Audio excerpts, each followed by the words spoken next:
Hey, what's up, Skelemystyk. In this video, we're going to talk about skeleton key bosses. You either love them or you hate them. They're cool or they're fools.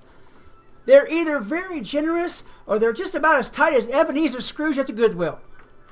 In this video, we're going to talk about the top 5 most favorite skeleton key bosses in the spiral. And you know what? I think maybe we'll just go ahead and pay each one of those guys a visit too to see how generous they're going to be. Or more likely how Ebenezer Scrooge at Goodwill they're going to be.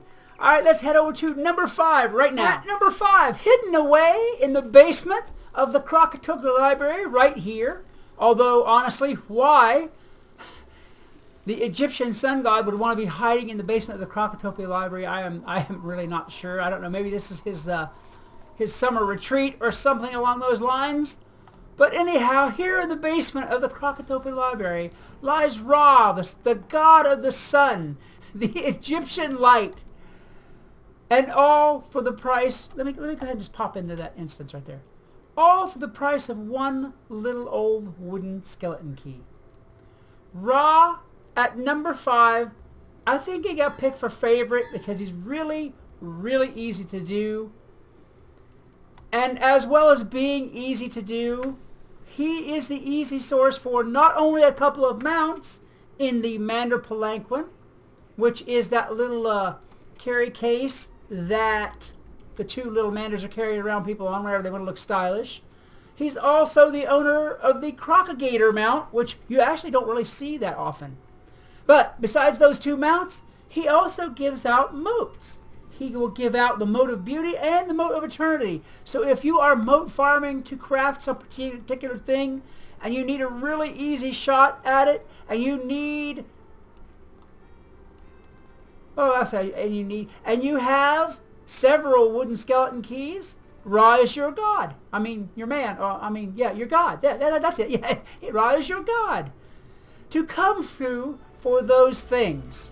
Ra is the number 5 most favorite skeleton key boss in the spiral. And let's go ahead now and move ourselves up to number 4. At number 4, here in the Sunken City, for the price of one measly, tiny little old stone skeleton key, you can have a nice meeting with the troll known as Simon the Sayer.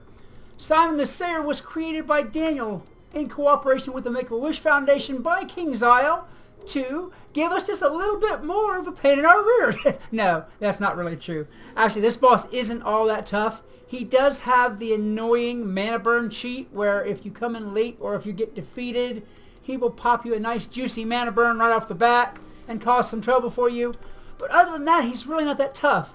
In addition to that, he has a quite, well, I wouldn't say the best, but a quite nice selection of pets to give you. He can drop the Brave Hound, the Fierce Hound, or the Ghost Hound, as well as that ghostly type hound called the Polterpooch. Simon does not have a mount so far as I know. I've never heard or seen of one. But it is a nice little place to stop by and visit if you're looking for one of those hound pets, or if you want to fight a skeleton key boss that doesn't have a lot of difficulty at all. Alright, that is Simon the Sayer at number 4. Let's go ahead now and move up to number 3. I will meet you right there. At number 3, way down through the catacombs of Avalon and into the Crystal Caves, right near the beginning of the Crystal Caves as a matter of fact, because there's our quest giver fellow right over there, is the Lambent Fire. The Lambent Fire is the number 3 most favorite skeleton key boss in the spiral. I have to say that I think at this point a large, maybe even an inordinately large amount of fires voted on this skeleton key boss because he doesn't really drop anything except for one important thing. He drops the Burning Rampage fire spell. This spell is hugely desired by every fire who has a spark at their fingertips, apparently, because you hear about it a lot. The Burning Rampage spell, and how long and how hard and how much I farmed to get this card. The Lambent Fire doesn't really drop a good mount. He doesn't really drop a good pet. He doesn't really drop a good anything really much, except for the Lambent Fire spell card. Or spell card. The Lambent Fire permanent spell, I should say. It gives you the permanent spell, Burning Rampage. This is a hugely highly desired spell. I think even more than the Skeleton Key boss is desired to be fought. and as such has made it to the number 3 ranking on the most favorite skeleton key bosses of the spiral, even though he doesn't drop anything really important but the spell, and even though he is way down here in the boondocks, which is about 50 miles past the sticks to get to, he yet is still here. And for the price, let's go ahead and go in just for a moment, because I do believe this is a stone skeleton key boss, but I want to make doubly sure that I hate to give an inaccurate fact, because boys, if I give an inaccurate fact in a video, some of y'all know about it. I gotta retry. Some of y'all know about it and will tell me all about it. Yep, he's a stone skeleton key. Yes, he's a stone skeleton key boss, the Lambent Fire, and the number 3 most favorite skeleton key boss in the spiral. Let me go ahead now and move on. And here we are at the number 2 most favorite, sort of, skeleton key boss in the spiral. We are in the graveyard area of Darkmoor Castle. Night Creeper is over there, who you would ordinarily fight. And behind me is the gold skeleton key lock that will unlock the lean, the mean, the mighty Aphrodite. Aphrodite is probably, I have to say, probably one of the hardest bosses that there is in the spiral. As far as soloing goes, this is one of the few bosses I have not managed to solo so far. One of these days perhaps, but not quite yet. Aphrodite will come with a set of tentacles, 4 of them in fact. They will either be death, life, or myth. You can never tell because it will always be a random mix. Or perhaps, if you're very lucky, all of one type. That's the best kind that you really want to get. And Aphrodite, as drops, will give you the current best energy gear so far as a theme, and so far as I do believe ring. She has the best ring as well. She will give you the best energy gear that you can possibly get. She doesn't have the best staff anymore because the new, oh goodness, let me see if I can find it. I have it in my inventory or not. I don't think I have the energy staff in there. The staff that comes out of the new packs is now the best energy staff, but she used to give the best staff as well as far as energy gear went. She still does give the best of theme and the best ring for every school that there is, and those items are highly desired. You hear, especially live people, you hear them wanting about getting this ring and kind of moaning in agony about getting this ring and kind of giving a sad little sigh because they haven't got this ring yet. Aphrodite is the number 2 most favorite skeleton key boss in the spiral, and I have to say that even though she's kind of a pain in the butt to fight, she does have some generous drops. She doesn't, so far as I know, have any pets or mounts, but that energy gear can't be beat. So far, there is no better gear as far as ring or a theme, even though Aphrodite has been around for quite a while now. Alright guys, that is it for the number 2 skeleton key boss. Let's go up to the number 1, the top, the ultimate skeleton key boss in the spiral that most of you love, and sometimes love to hate. I will meet you there and we will talk about it.